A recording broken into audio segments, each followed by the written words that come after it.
Well, we're here with Night Terrors of 1927. Welcome to Boston, guys. Thank you so much for chatting with us. So for our listeners who may not know, how did this band start? I kind of love this story because it gives hope to anyone that's participated in a really cool jam session. But I'd rather have you guys tell it. I was just tinkering around one day on my motorcycle, and my phone rang, and this dude I kind of barely knew, even though I had produced his record. I didn't really know him. He's a pretty quiet kind of guy. He called me up and he said, hey man, you want to write a song? I just moved to LA. And I was like, I'm working on my motorcycle right now, but maybe tomorrow.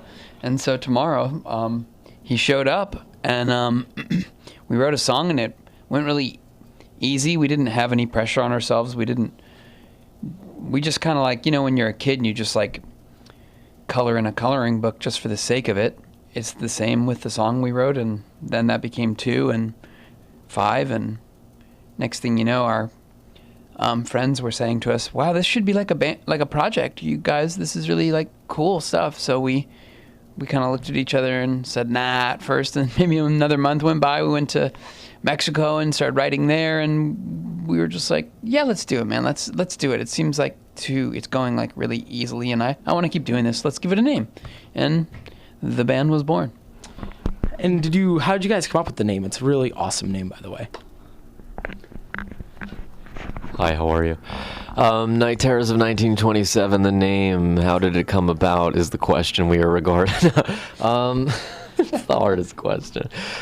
I gave Night Terrors and... We talked about, God, I don't know. Excuse me, miss? We're conducting an interview here, so probably best if you, no, just kidding. Jared told me we probably needed a name, and I said, I've been having bad dreams a lot, and he said, me too, and I said, well, how about Night Terrors? And after a quick Google, we realized it was already a Lithuanian rap duo or something esoteric, but real enough to make us think, well, how can we make it even more interesting? So we thought a counterpoint to Night Terrors is choosing the happiest year in the history of America, 1927, height of the Roaring 20s, and American naivety, and we chose Night Terrors of 1927. Would you like to add something, sir?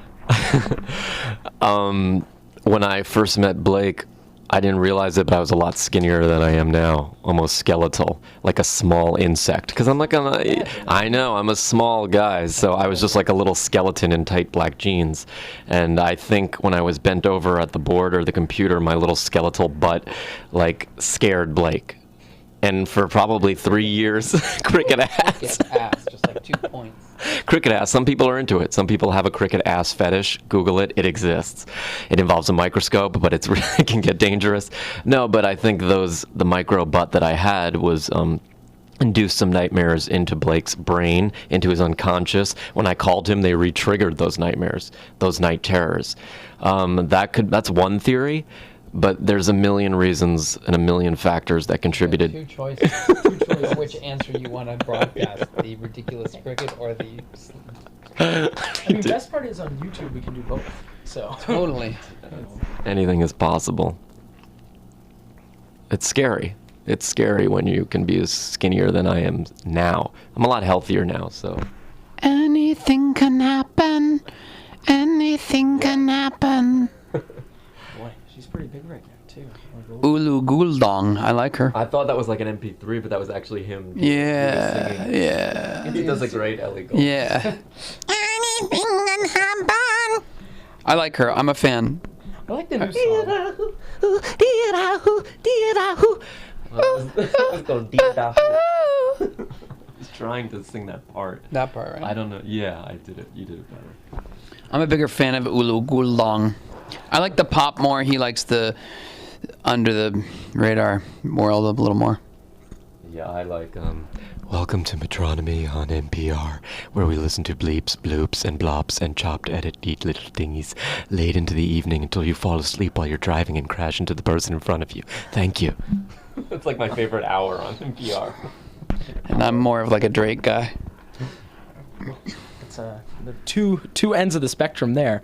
So, Jared, actually, now that our listeners gotten a taste for your voice, if they haven't already, I heard like three completely different singers in your voice. Who are you often compared to? Are all those voices man voices? Yes. I was curious. I don't know. I wanted to hear what I transformed into.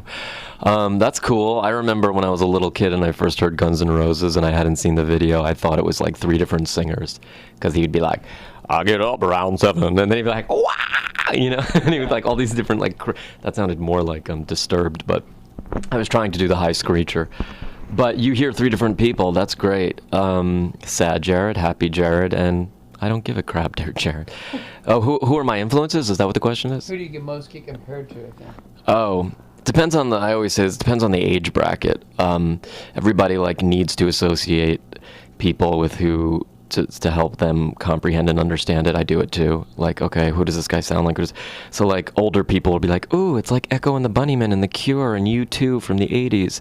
And then like college age to like 25, we're like, ooh, I look kind of like Brandon Flowers. And then little kids just say, oh, you look like Spider-Man. So they don't even, it's really, it's really, they don't even care. They're just enamored. Yeah, they don't even give a crap about. Very accurate. That's basically what it. I was thinking Ben Gibbard a little bit. They're good ones. Matt Bellamy and Muse. I don't know if that's his name, right? I'm not messing that up. Sounds right. I hope I'm not. And then Matt Beringer of The National. Those are like really cool. Yeah, those are cooler. I mean, those are those are like way cooler and more contemporary. I wish people would say that to me. Because those are all three things that I actually listen to. Muse. Yeah, I totally hear it because Muse goes into the whole, like, every sort of British singer, and I love Britpop and everything from, like, Oasis to Coldplay and Pulp and Supergrass, all that kind of British stuff. So that would go in the Muse category. I definitely listen to that. And The National, I guess he's got the low grumbler baritone, and I get that lazy kind of, like, low voice, but I love The National. They make amazing albums. And the third one was who? Ben Gibbard, I don't think I sound anything like, but melodically, he's a huge influence on me. I love the way he plays his melodies vocally. Around us. Like that does the most part. Actually, like I could hear that melody like him. Softer, if you sang like him. You really wanted to. I was just doing that. Yeah, he's got the way, such a different tone, but melodically, I love how his melodies are very like angular and strategically placed, yet clever. See, I heard the Ben Gibbard and just sort of like the pronunciation, if that makes sense. Yeah. Like, I mean, I don't do really good Ben Gibbard, so it would give it service. But yeah, I mean, definitely all great bands, and you're a great vocalist as well. So when you guys went to record this album, did you have any other goal with it other than to make like just a great product, which you certainly did achieve? I think our goals probably changed throughout the process. I think when we started, we just wanted to sort of like, I think just like make something we really could get behind and enjoy regardless of its marketability or its cool factor. We just wanted to like it and bob our heads. Mm-hmm. And then I think we stayed with that. I think we want to be proud of like what we did, and I think we wanted to not limit ourselves and edit ourselves. I think when you come from sort of like underground background, as both of us did, there's always an eye towards like, making sure that it's like as, I don't know what the word would be. Yeah, or like more like cool or something.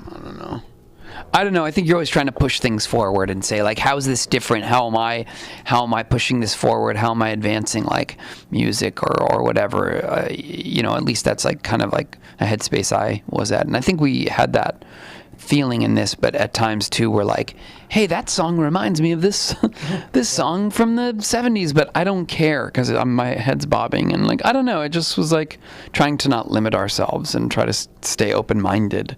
Is there anything you want to add to that? Yeah, we were trying to go beyond satisfying our tastes, I think. I think we wanted to, or me personally, I definitely wanted to go beyond like NPR world. I wanted to be able to connect with people that like pop music too, but also include all those influences and elements of like indie rock and I want to say alternative, but alternative doesn't really mean alternative anymore, but the more cutting edge of alternative, but at the same time the candy kind of tooth rotting sugary pop elements in there too. Made me feel weird. I hope everyone's flossing a lot lately. Sometimes we eat a lot of barbecue on the road, and if you have like pulled pork or brisket, you need to be flossing. And that's like something we need to address more as in our statements to like the kids. Yeah. Right? Like a check Twitter feed moment. How much brisket have you been consuming, Blake, and how much flossing have you been doing in relation to that brisket is the true question. Zero flossing, couple brisket plans. Maybe someone could donate some floss in my direction. I'd be happy to floss, but I just don't have any right now. I'm upset by this. I think we're all upset by this. But we can reach deep into those molars. Deep, and we can pull from the crevices that 3-week-old piece of shredded pork. I don't think I have that in there. It's gross. I'm just But kidding. give me some floss. That makes me want to floss. Now I'm like really freaking out. Okay. All right, we have a great PSA for the station now. And if you guys are in for barbecue tonight, Sweet Cheeks Q on Boylston. Is that far? Incredible. No, not far at all. I always get the fried chicken. Oh, yeah, definitely go. I always get the fried chicken. You get a plate, and then they give you like literally an entire pot of macaroni and cheese with the full chicken. It is delicious. I don't fuck mac and cheese. Okay, I'm going to look how far it is. I'm not being rude, but No. I'll forget if I don't check it out now. No. Sweet Cheeks? Sweet Cheeks Q. Okay. Boy, so sorry you guys touched on this. These songs sort of seem to deviate from your previous projects. Jared, the honorary title, and Rilo Kiley is incredible as well, Blake. So did it take a lot of getting used to play them live? Because I know Yes. maybe the studio is a different animal. Absolutely. It's a good question. Those bands, I think probably those arrangements were born in rehearsal spaces. And with this band, it was born in the studio. So it's true. Like, I think we're still figuring out how to bring it across live. But on this tour, I feel like we've turned the corner, and this is our best version we've had. Yeah, it was an adjustment. It still is, but it's fun too. I think we're learning how to explore more, and I think as we go on, we'll be able to do even more stretching of the soundscapes and stuff.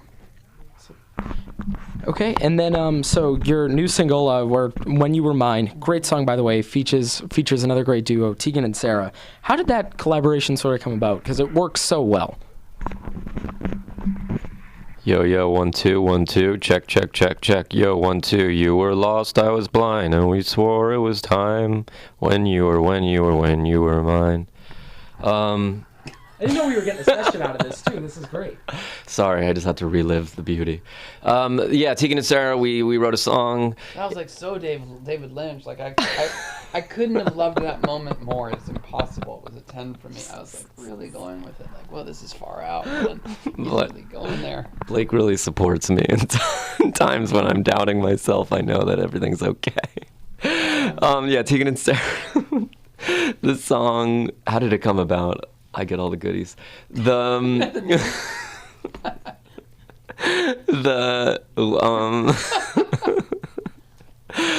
Tegan and Sarah, we played a couple shows with them.